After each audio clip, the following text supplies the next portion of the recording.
Assalamualaikum warahmatullahi wabarakatuh.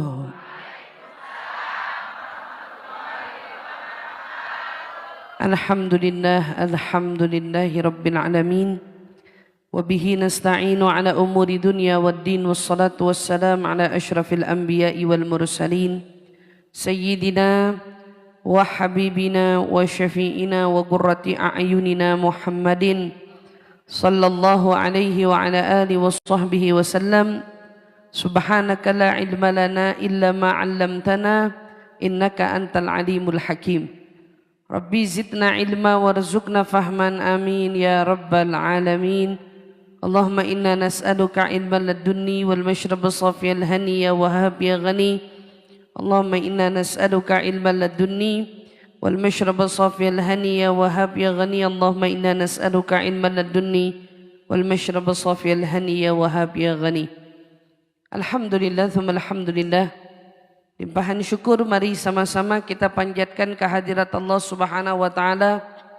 Pada waktu yang penuh barokah ini kembali kita berkumpul dalam naungan kebaikan, dalam naungan rahmat, dan tentunya dalam naungan kita bersama mendapatkan ampunan dari Allah Subhanahu wa taala dengan kita sama-sama berniat dan bertekad ingin mengejar syafaat Nabi kita Muhammad sallallahu alaihi wasallam. Semoga semua yang hadir yang duduk di sini, baik dirinya yang menyertakan juga turut ahli keluarganya yang tidak ikut ke kita, mudah-mudahan insya Allah semuanya diberikan oleh Allah panjang umur, sehat afiat, dikabulkan semua hajat, menjadi orang-orang yang senantiasa dekat kepada Nabi Muhammad sallallahu alaihi wa ala alihi wasallam. Amin amin ya rabbal alamin. Kalau bicara tentang cinta, cinta itu umpamanya seperti akar dari sebuah pohon. Ketika pohon tersebut berbuah, maka buah itu adalah rindunya. Maka kalau seseorang sudah sampai pada titik merasakan kerinduan, itu artinya pohon cintanya sudah kian tumbuh dan kuat. Ketika pohon cintanya kuat sampai menghasilkan buahnya, itu artinya dia dapat menyimpulkan cintanya telah mengakar dengan kokohnya. Ketika kita merasakan rindu, itu artinya cintanya telah menguat sampai membuahkan kerinduan pada sosok yang dicinta. Tapi di sini ada uniknya. Pertanyaannya adalah, biasanya kita kalau kangen tuh kenapa? Kalau kangen tuh kenapa? Jauh. Ibu kangenin suami. Kalau suami depan muka, apa suami lagi nggak ada? Suami lagi nggak ada. Kita kangen anak. Itu umumnya anak lagi di depan muka, apa anak lagi nggak ada, lagi jauh. Kita kangen sama orang. Itu orang ada depan mata, apa orang jauh dari mata? Kira-kira orang selama ini mengira dia rindu karena orang yang dirindu jauh darinya. Padahal ketika kamu merasakan rindu pada seseorang, itu tandanya yang kamu cinta begitu dekat di hatimu sampai kamu merindukan dia. Ketika orang sudah merasakan rindu kepada Nabi Muhammad, ya, itu artinya Nabi bukan jauh dari dia. Itu artinya Nabi telah berhasil masuk ke dalam hatinya sampai bikin dia mulai merasakan kerinduan pada nabinya. Artinya orang tidak akan rindu kecuali pada orang yang dia dekat. Orang tidak akan merasakan rindu kecuali karena dia begitu merasa melekat. Itulah kira-kira kiasannya terhadap rindu kita semua kepada Nabi Muhammad. Nabi Muhammad itu gimana mau dirindu? Hakikatnya kalau rindu itu adalah disebabkan karena perjumpaan, maka sejatinya perjumpaan itu adalah cita-cita para perindu yang merindu kekasihnya. Artinya rindu tidak dicipta karena jumpa, tapi justru rindu itu mendorong kita ingin terus berjumpa. Kan gitu ya Bu ya? Ibu-ibu pada kangen aja sama apa? Sama maulid. Sama saya. Sama maulid misalnya. Kangen sama saya deh, ya deh saya. Ketika ibu rindu sama saya, misal, ibu ngapain? Ibu berusaha untuk mencari tempat di mana ada saya. Betul ya. Ibu nyari tempat di mana ada saya. Saya mau tanya, biasanya itu yang muncul rindunya dulu, apa ketemunya dulu? Rindu. Makanya orang selalu bilang, ketika kamu bertemu karena rindu, maka yang ada hanya candu. Kalau orang sudah merasakan rindu, jumpa tidak lagi menjadi obatnya. Tetapi obat yang sesungguhnya adalah ketika kau terus-menerus bersama dengannya. Jadi bukan lagi obat ketemu. Itu juga perumpamaan kira-kira yang disampaikan oleh Al-Habib Ali bin Muhammad Al-Habsyi ketika beliau mengutarakan tentang sosok Nabi yang begitu dia rindu, Nabi yang begitu dia cinta. Ungkapannya tentang cintanya apa? Ungkapannya tentang rindunya apa? Dia mengungkapkan keinginannya bukan hanya berjumpa, tapi ingin bersama yang dicinta. Bersama yang dicinta. Idza ulimal usyaku da'i fagullahum fa innal liqa ahbabi qalbi dawa'uhu. Seumpamanya orang-orang para perindu itu tahu apa obat dari penyakitku? Obat penyakitku itu hanya satu, berjempu dengan orang yang aku rindu. Itu obatnya. Tapi kalau ditanya keinginannya, inginnya hanya selalu bersama. Dan begitulah juga kiranya sepatutnya kita sebagai umat Nabi Muhammad sallallahu alaihi wasallam, kita semua adalah umat yang tidak pernah berjumpa terlebih dahulu dengan Nabi Muhammad. Ya, kita cuma dengar kisah demi kisah tentang Nabi Muhammad, ajaran-ajaran yang disampaikan oleh Nabi Muhammad. Tetapi hebatnya, ternyata dari kita mendengar kisahnya, tertanam cinta di dalam hati kita kepadanya. Ketika cinta itu tumbuh, ternyata semakin dia tumbuh dan terus tumbuh sampai dia membuahkan hasil, kita menjadi rindu. Mulai ketika kita mahalul qiyam, kita mulai bisa membayang-bayangkan bagaimana rasanya kalau kita betul-betul bertemu Nabi Muhammad. Kan gitu.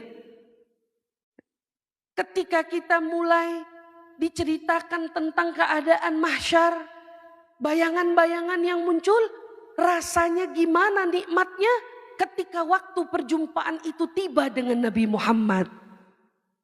Dan terus bayangan-bayangan itu hadir dari keinginan sampai menumbuhkan rasa kerinduan, karena kita adalah orang-orang yang ternyata tanpa kita sadari telah tertanam cinta di dalam hati kita untuk Nabi besar kita Muhammad sallallahu alaihi wasallam. Maka ibu-ibu yang dirahmati Allah, kalau cinta ini alhamdulillah telah tertanam, cinta itu gak bisa hanya tumbuh, tapi dia perlu dijaga, dia perlu dirawat. Dan duduk di majelis ilmu itu adalah cara bagaimana kita merawat cinta itu agar semakin terjaga. Duduk di majelis ilmu itu adalah mengajarkan kita bagaimana menjaga pohon cinta kita yang telah tumbuh untuk Nabi kita Muhammad sallallahu alaihi wasallam. Maka jangan pernah sia-siain majelis ilmu. Jangan pernah sia-siain majelis kebaikan.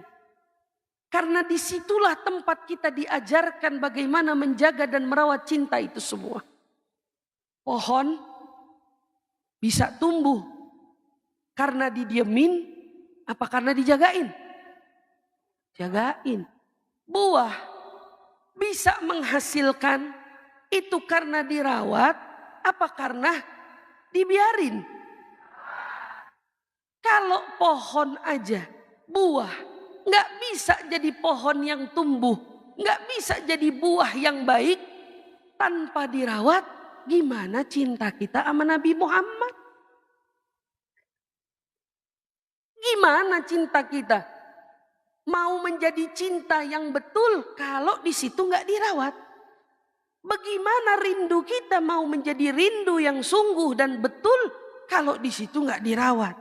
Makanya kita hidup jangan cuman mikirin hidup mau enaknya aja. Tapi nggak ada orang bisa ngerasain enaknya hidup kalau dia nggak berusaha untuk menggapai kenikmatan itu semua. Kita tidak bakal bisa merasakan nikmatnya betul-betul mencintai Nabi. Nikmatnya betul-betul merasakan rindu kepada Nabi. Kalau kamu tidak berusaha menjaga cinta yang telah hari ini tertanam di dalam hatimu itu. Ibu-ibu yang dirahmati Allah. Itu kira-kira cinta itu selain tumbuh rindu.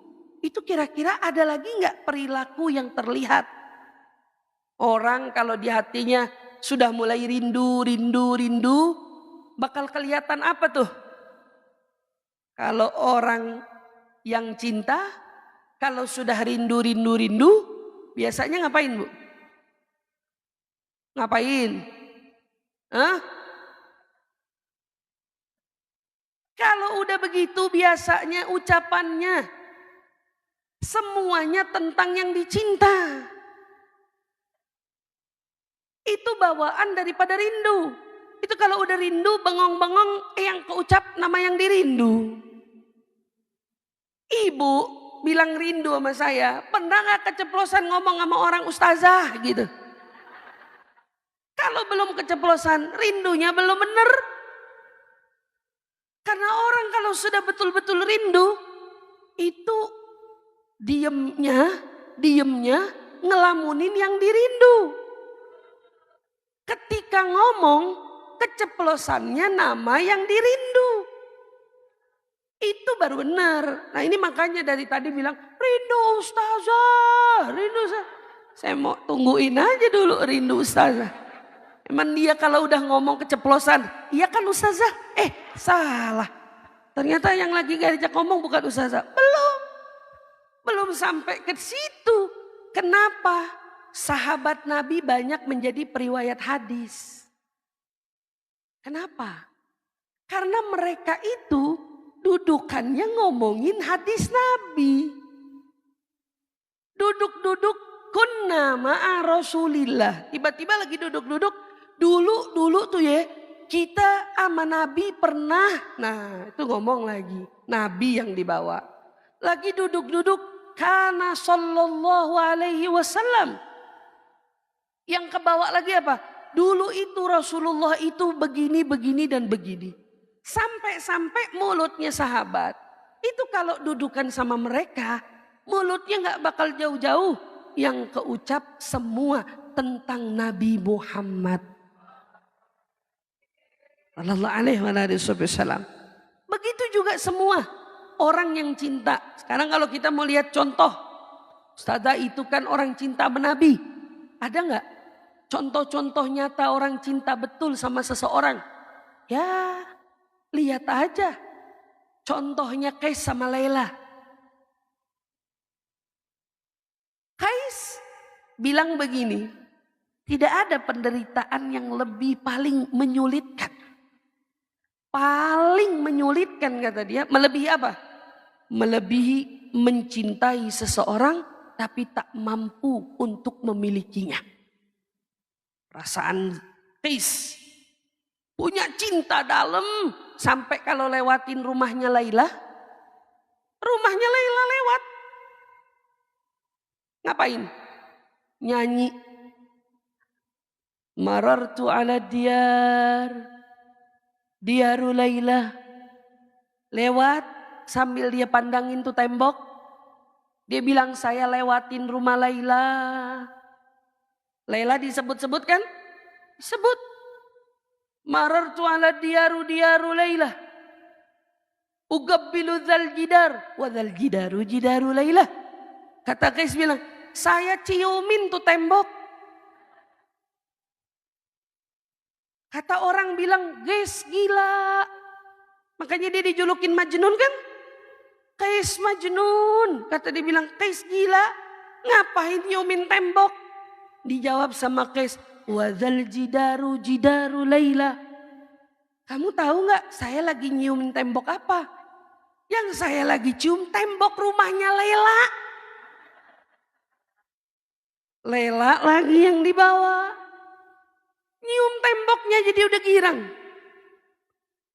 Aku nggak cinta sama rumahnya Laila. Orang gila cinta sama tembok. Qais gila tahu. Tapi dia bilang, saya bukan cinta pada rumah, walakinal hubbu man sakanad diyar. Tapi masalahnya di hati saya ini ada cinta sama orang yang nempatin itu rumah. Tuh rumah ada Laila di dalamnya. Kalau nggak ada Laila, ogah amat nyium temboknya. Kalau nggak ada Laila, ngapain saya sampai sebegitunya? Tapi masalahnya di dalam tuh rumah ada. Ini cinta sama si Laila. Gitu kan? Subhanallah. Satu kali waktu dia jalan. Sambil jalan dalam diamnya. Tapi dengan pikiran yang terus menerus termenung kepada sang kekasihnya. Di tengah-tengah dia jalan, dia lewatin orang lagi sholat. Namanya juga lagi fokus. Fokus ngapain? Mikirin si Laila. Laila yang dia cinta. Kan begitu? Lewatin orang sholat. Orang yang lagi sholat dilewatin sama si Qais, kesel. Otaknya Qais di mana? Masa orang lagi sholat dilewatin gitu aja? Nggak tahu apa hukumnya nggak boleh lewatin orang lagi sholat? Pokoknya nih yang lagi sholat ngegerutu dalam hatinya. Begitu salam, assalamualaikum warahmatullah, assalamualaikum warahmatullah, langsung disamperin Qais. Pegel hatinya. Ente tahu nggak anak tadi lagi sholat? Hah? Kata Qais, ente lagi sholat. Barusan ente lewatin anak lagi sholat. Ente tahu nggak ente lewatin anak lagi sholat? Maafin kata Qais, saya terlalu fokus mikirin Laila.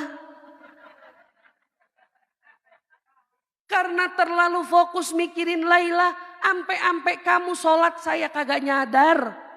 Saya nggak tahu sekeliling saya. Orang pikiran saya cuman mikirin si Mikirin si Laila. Dia mikirin Laila aja. Kata Qais, tapi entar dulu deh. Saya kok bingung ya sama kamu. Kamu bilang kamu tadi lagi sholat. Iya. Kamu lagi sholat saya lewat kamu sadar. Iya. Ente sholat saya lewat ente sadar. Iya. Saya lewat kamu nyadar. Iya. Kamu sholat apa kagak? Saya aja jalan kagak sholat mikirin Laila, nggak tahu lewatin kamu. Kamu sholat dilewatin saya, nyadar. Berarti sholatmu belum sedalam perasaanku pada Laila. Bayangin. Sholatnya nggak sedalam perasaan guys sama Laila. Ini orang cinta sama manusia loh. Sama manusia biasa bisa sedalam ini? Bisa. Kalau kita lihat kisahnya Laila Majnun. Bisa ada orang cinta sebegini dalam. Kita nggak kaget kalau ngelihat cintanya Habib Ali. Cintanya Syekh Abdurrahman Ad-Dibai. Cintanya Imam Busiri. yang sampai ngomong dalam syairnya gini kan, amin tadzakuri jiranim bidhi salami mazajtadam anjara min muglatim bidami sallallahu alaihi. Emang Imam Busiri ngomong apa Ustazah? Imam Busiri bilang gini, amin tadzakuri jiranim bidhi salam. Saya nih kayaknya lagi nginget-nginget seseorang tetangga yang tinggal dari Salam, bidhi Salam. Ini daerah wilayah ada di kota Madinah. Sampai-sampai kata Imam Busiri bilang, saya nih nggak nyadar air mata saya mengalir, kecampur air matanya sama darah yang tumpah. Ini Imam Busiri, cinta sama Nabi. Habib Ali, maritu, fakana dzir kubur andi illati. Dia bilang saya sakit, tapi ternyata hanya dengan mengenang sosok kekasih, sakit saya jadi sembuh. Dia, Imam Busiri yang barusan disebut, ketika mengenang sosok Nabi, dia nggak nyadar kalau air matanya mengalir, tapi air mata bukan lagi air, tetapi udah bercampur dengan darah dari banyaknya air mata yang mengalir di sana. Wah, bagaimana dengan rindu kita? Bagaimana dengan kerinduan kita dengan Nabi Muhammad? Alhamdulillah, walaupun rindu kita seringkali terasa ketika kita di maulid, ketika kita mahallul qiyam, tapi setidaknya kamu tahu kan nikmatnya rindu pada Nabi Muhammad?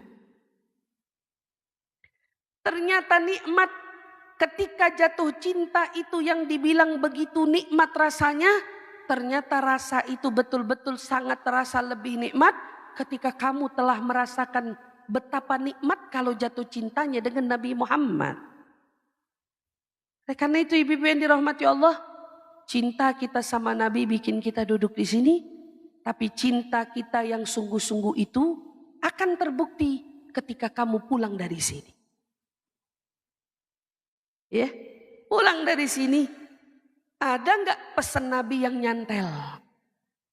Ada nggak nasihat Nabi yang dibawa pulang? Ada nggak wasiat-wasiat Nabi yang dipegang? Lalu diterapkan dalam kehidupan? Itu yang menjadi acuan. Sungguh betul tidak cintamu kepadanya dan kerinduanmu itu yang membuat tumpah air matamu itu benar adanya. Itu buktinya nanti di mana? Ketika kita pulang ke rumah kita. Saya cuma mau pesan satu. Hari ini kita mau bawa wasiat Nabi SAW. Yang mana Nabi ngingetin sama kita, ingat ad-dunya sijnul mu'min wa jannatul kafir. Ingat ya, kata Nabi dunia itu penjara bagi orang mukmin, tetapi surga bagi orang kafir. Kata orang-orang bilang, kok bisa itu penjara bagi yang beriman? Malah surga bagi orang kafir, karena Allah nyiapin tempat bukan di sini untuk kita. Allah nyiapin kita tempat itu di surga bersama dengan Nabi kita Muhammad sallallahu alaihi wasallam. Berarti di sini tempatnya kita apa? Tempatnya kita berjuang. Dibantah sama Syekh Abu Bakar bin Salim. Kata Syekh Abu Bakar bin Salim bilang gini, iya betul Nabi bersabda, katanya ini penjara bagi orang berapi, artinya hanya iman pelawa. Imannya masakan dunia penjara hanya orang yang minim iman. Tapi orang yang imannya bagus, imannya baik, imannya sempurna, dia pasti ngerasa ternyata dunia ini juga surga. Kita ketemu surga sebelum surga. Inilah yang kita rasakan kalau ibu lagi duduk di maulid. Betul apa enggak? Kalau ibu lagi duduk di taklim, begitu kan rasanya.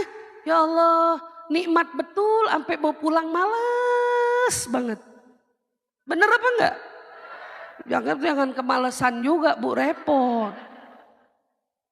Ini yang bikin ternyata orang-orang mau datang pagi-pagi kan gitu. Sampai bela-belain mau keluar rumah sampai awal-awal banget. Matahari belum keluar dia udah. Matahari belum nongol dia udah. Matahari belum ada warnanya, dia udah terang mukanya. Keluar semuanya. Mau apa? Mau dikejar. Kenapa? Karena dia ngerasain surga. Ada nikmatnya surga di situ. Ada taman dari taman surga yang dia rasa di situ. Itu yang kata Syekh Abu Bakar bin Sa'di bilang, iya, ini penjara bagi siapa dunia ini? Bagi yang belum punya iman. Tapi kalau udah punya iman, Masya Allah, duduk di majelis kita senang, belajar kita senang, punya teman kita senang, ketemu para guru kita, dapat qasidah baru dari Ustaz Aluyah kita senang, dapat nasihat dapat semuanya kita kalau udah apa itu? Kalau udah ngerasain iman di hati semakin bertambah. Maka ingat pesannya siapa? Sayyidina Ali bin Abi Thalib. Taruh di kepalamu 3. Dan jadikan ini pegangan dalam hidupmu. Apa nih 3? 1. La roha fid dunya. Di dunia jangan cari istirahat. Bukan di sini tempat kita istirahat. Di sini tempat kita berusaha. Di sini tempat kita berjuang. Mupuk cinta, menunjukkan cinta, berkorban untuk yang kita cinta kepada Nabi kita Muhammad SAW. Berusaha menghidupkan sunnah, berusaha untuk mensyiarkan agama, berusaha berjuang, ngabdi yang pada punya suami sama suaminya, yang pada punya anak besarin didik anak-anaknya, yang pada punya keluarga jagain silaturahminya, begitu kan? Yang pada punya sahabat dengan sahabat jagain sahabatnya. Kan begitu. Punya guru, jagain gurunya. Jagain. Kalau mau enak, bukan di sini. Ini bukan tempatnya cari bukan. La roha fid dunia. Ingat, di dunia bukan tempatnya cari Wala salamah min kalamin nas. Simpan yang kedua di kepalamu. Kamu gak bakal selamat dari omongan orang. Siapapun kamu, setinggi apapun kedudukanmu, mau punya apa aja kamu, orang pasti ngomongin.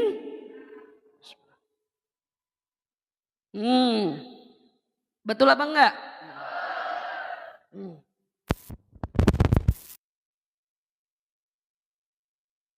Apa kagak? Pantasnya kalau dapat kabar nih ente diomongin. Pantasnya bagaimana? Kata Imam Syafi'i bilang, orang gak bakalan bisa selamat dari diomongin. Mau cakep-cakepin diri kayak gimana juga. Mau cakepin muka gimana juga. Mau bikin berprestasi diri ini setinggi apapun juga. Imam Syafi'i bilang, Tuhan saja tidak selamat dari mulut orang, apalagi kamu. Tuhan gak selamat dari mulut orang. Orang ngomongin Tuhan. Orang cerita tentang Tuhan. Orang berdusta tentang Tuhan. Kata Tuhan aja gak selamat. Apalagi kamu.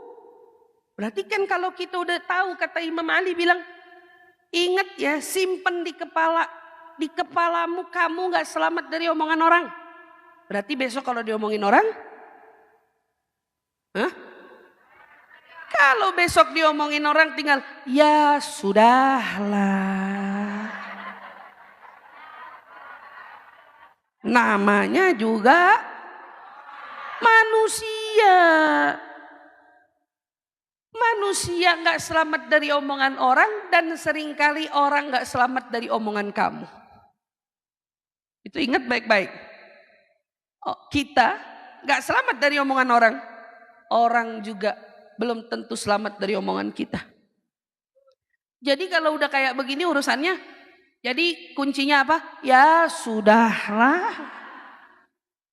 Yang penting selagi kamu mustaqim, jalanmu benar, kau berada pada jalan Nabi, kau berada pada jalan yang baik. Selebihnya jika ada yang membicarakanmu di luar sana, ya sudahlah. Mau digimanain lagi? Betul apa enggak? Berarti emang kita bakal apa? Bakal kena juga. Mau muka udah dijagain, jangan sampai dia lihat, jangan sampai dia tahu, jangan sampai tahu juga. Tahu? Gak bakal ada yang selamat. Itu yang kedua. Yang ketiga, wala najata minal maut. Ingat, nggak ada orang yang bakal selamat dari kematian.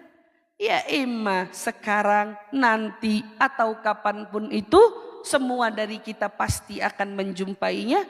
Maka orang yang berakal, mereka bukan membicarakan takutnya pada kematian, tetapi mereka sibuk untuk menyibukkan persiapan ketika datangnya waktu kematian. Jadi sekarang bukan kita ngomong, kira-kira umur saya panjang apa pendek? Saya besok masih ada apa kagak? Itu pertanyaan yang gak usah ditanya. Dan itu bukan pikiran yang perlu dipikirin. Karena tugas kita adalah bukan memikirkan kapan waktunya, tetapi tugas kita ingat, tidak ada yang selamat dari kematian, maka cukup persiapkan dirimu bila tiba waktu giliran. Itu doang. Siap-siap aja. Ustaz, kira-kira saya bawa bekalnya apa ya? Bu, kalau mau pergi kemana-mana bekalnya apa? Banyak apa dikit?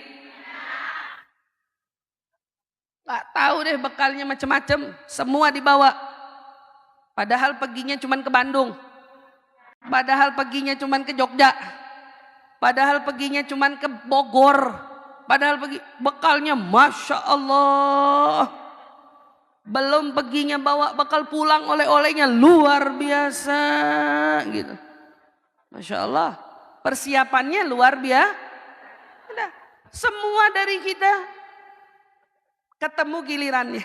Tapi nggak tahu kapan. Kan gitu. Cukup persiapkan saja.